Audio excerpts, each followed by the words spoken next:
Assalamualaikum warahmatullahi wabarakatuh. Kembali lagi bersama Awam Bicara Hukum. Orang awam bicara tentang hukum dan supaya orang awam lebih mengerti tentang hukum ya.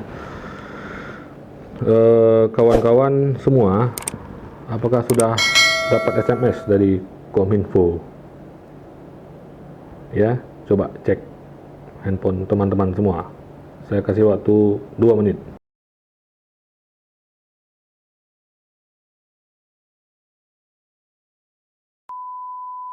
Ya, isinya itu email. Handphone perangkat yang Anda gunakan telah terdaftar pada sistem kami. Jangan khawatir dan tetap di rumah saja. Info resmi dari Kominfo ya. Artinya email handphone ya. Kabarnya kalau ini tidak terdaftar ya, katanya kita cuma dapat selfie aja, cuma dapat foto saja, hilang sinyalnya ya. Hilang sinyal, tak bisa dipakai ya. Karena dianggap itu adalah tidak resmi ya. Nah, lalu apa kaitannya dengan penjelasan saya nantinya ya, bahwa saya akan menceritakan bahwa apakah ada sanksi pidana ya terhadap kita yang menggunakan handphone ilegal ya.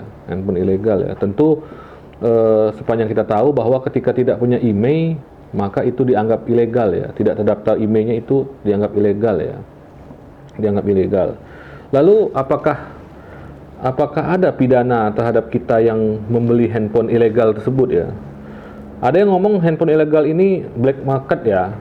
Ibaratnya black market tuh kalau diterjemahkan ke bahasa awamnya itu pasar gelap. Artinya lawan dari katanya kan pasar terang tuh. Berarti pasar gelap tuh ya belinya gelap-gelapan kan begitu. Nah, jadi setelah saya buka maka adalah nyangkut dan termuatlah di dalam undang-undang kepabeanan ya, yaitu Undang-Undang Nomor 17 Tahun 2006 tentang perubahan atas Undang-Undang Nomor 10 Tahun 95 tentang kepabeanan ya. Ya, jadi di situ intinya ya, di dalam undang-undang tersebut ya, intinya bahwa barang selundupan ya, barang yang dikirim atau yang black market itu adalah barang yang dikirimkan selundupkan itu tidak tercantum dalam daftar barang niaga ya, yang dibuat dalam sarana pengangkut atau yang disebut sebagai manifest ya kalau di dalam pasal 7A tersebut ya. Jadi setiap barang ini ketika masuk ke Indonesia ini ternyata ada daftar barangnya dan ada manifestnya. Nah, itu kerjaan yang pengimpor lah itu, yang impor atau yang ekspor dari luar negeri ya. Handphone buatan luar negeri ya, kan itu diekspor ke Indonesia nih, atau kita yang mau mengimpor dari luar negeri nih. Nah, biasanya itu ada daftarnya dan ada manifestnya. Nah, untuk apa ada daftar dan manifestnya? Itu dikarenakan itu akan dikenai pajak begitu. Nah, maka perbedaan HP yang handphone ya, kita ambil contoh handphone saja ya. Kenapa handphone yang black market dengan handphone yang resmi itu harganya berbeda dan biasanya lebih mahal? Karena itu tadi, karena ada pajak, sedangkan black market itu tidak ada pajak. Itu yang pertama ya, setahu saya cirinya ya. Kemudian masalah garansi ya. Garansi juga biasanya garansinya tidak resmi ya, garansinya hanya ada garansi toko ya, tapi tidak ada garansi dari developernya si handphone tersebut ya. Jadi di dalam pasal 102 Undang-Undang Kepabeanan, setiap orang yang mengangkut barang impor yang tidak tercantum dalam manifest sebagaimana dimaksud dalam pasal 7A ayat 2, kemudian membongkar barang impor di luar kawasan pabeanan, menyembunyikan barang impor secara hukum ya, mengeluarkan barang impor yang diselesaikan kewajiban pabeanannya ya, menimbun juga ya, sehingga tanpa persetujuan dari pejabat bea dan cukai, kemudian mengangkut barang impor dari tempat penimbunan sementara atau tempat penimbunan berikat yang tidak sampai ke kantor pabean tujuan, artinya tidak sesuai dengan perjalanannya, ternyata dia harusnya ke bea cukai ini tetapi dia ke tempat lain. Dengan sengaja memberitahukan jenis dan atau jumlah barang impor yang pemberitahuan pabean secara salah. Nah, ini dilaporkan 20 ternyata 50. Nah, ya. Itu dipidana karena penyelundupan di bidang impor dengan pidana penjara paling singkat 1 tahun dan pidana penjara paling lama 10 tahun. Denda paling sedikit 50 juta dan paling banyak 5 miliar rupiah. Jadi itu untuk yang penyelundup nih. Itu yang memasukkan barang itu tuh, barang ilegal. Memasukkan ke Indonesia entah itu handphone, televisi, sepeda motor, mobil dan lain sebagainya. Itu ancaman pidananya itu 1 tahun, pidana penjara paling lama 10 tahun, ya. Itu dibunyi pasal 102 Undang-Undang Kepabeanan. Lalu bagaimana terhadap kita pembelian barang tersebut? Nah, sudah pernah saya bahas apa itu penadahan. Sudah ada di video sebelumnya apa itu penadahan. Akan saya ulangi lagi bahwa kita yang membeli barang selundupan itu berpotensi juga disebut sebagai penadah kalau kita mengetahui bahwa barang itu adalah barang ilegal. Ya. Itu diatur di pasal 480 ya.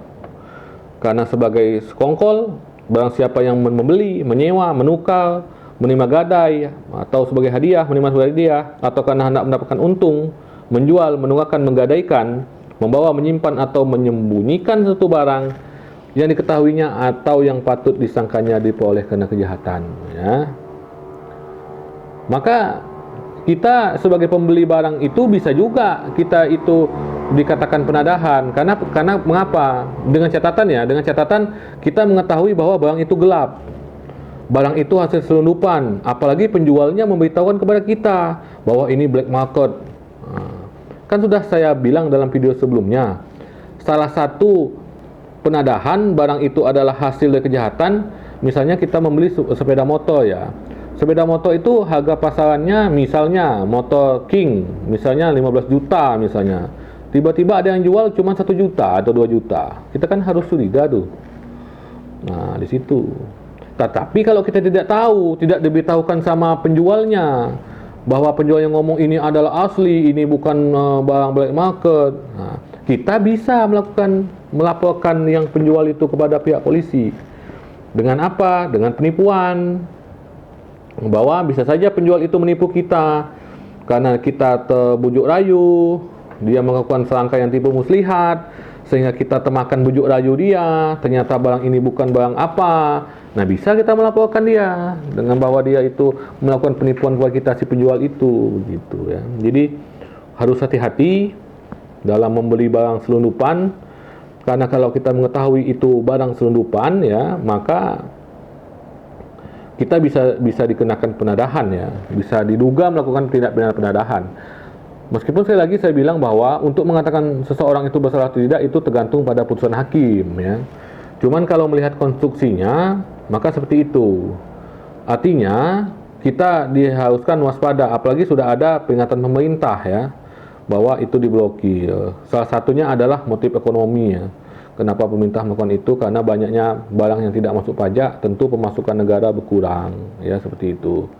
Jadi itulah terhadap penyelundup, terhadap penjual, dan terhadap pembeli. Ya, kita mungkin tidak kena di undang-undang kepabeanannya, karena kita tidak melakukan penyelundupan, tidak melakukan impor, ekspor, tidak. Tetapi kita membeli barang hasil kejahatan itu, ya, maka itu ada pidananya yaitu penadahan, ya. Dan orang yang menyelundup itu dikenakan undang-undang kepabeanan yang saya bilang tadi, itu pidana penjara 1 tahun minimal dan maksimal 10 tahun ya. Denda 50 juta minimal dan maksimal 5 miliar rupiah begitu ya. Itu saja yang dapat saya sampaikan mengenai info dari Kominfo ya. Walaupun kita keluar lebih sedikit lah uang tuh ya, karena memang banyak ya bedanya ya, apalagi ada merek tertentu itu kadang bedanya itu hampir 5 jutaan, 3 jutaan ya, begitu ya. Memang itu menggiurkan, tapi sekali lagi kalau polisi mengetahui bahwa kita tuh ternyata itu adalah barang ilegal, apalagi misalnya sekarang bisa ditunjukkan dengan SMS, bahaya juga bagi kita pengguna-pengguna black market atau selundupan ya. Itu saja yang dapat saya sampaikan. Maka untuk ke depan kita harus hati-hati, tanyakan betul-betul apakah ini adalah barang gelap atau tidak, kenapa harganya murah, bagaimana garansinya, emailnya terdaftar atau tidak. Kalau semua itu sudah kita tanyakan, dia tetap bohong, ya bisa saja kita melaporkan mereka penipuan. Tetapi kalau mereka yang penjual sudah tahu, kita masih tetap ngotot menjadi pembeli, maka kita bisa dikenakan dugaan penadahan sebagaimana dalam pasal 480 KUH pidana ya. Demikian yang dapat saya sampaikan. Sampai jumpa di video-video selanjutnya. Semoga ilmu ini dan pengetahuan ini bermanfaat. Kalau ada komen, silahkan dikomentari ya. Kalau ada masukan dan saran, nanti akan ada yang menjawab dari tim Awam Bicara Hukum ya. Begitu, sekian saya. Salam Awam Bicara Hukum.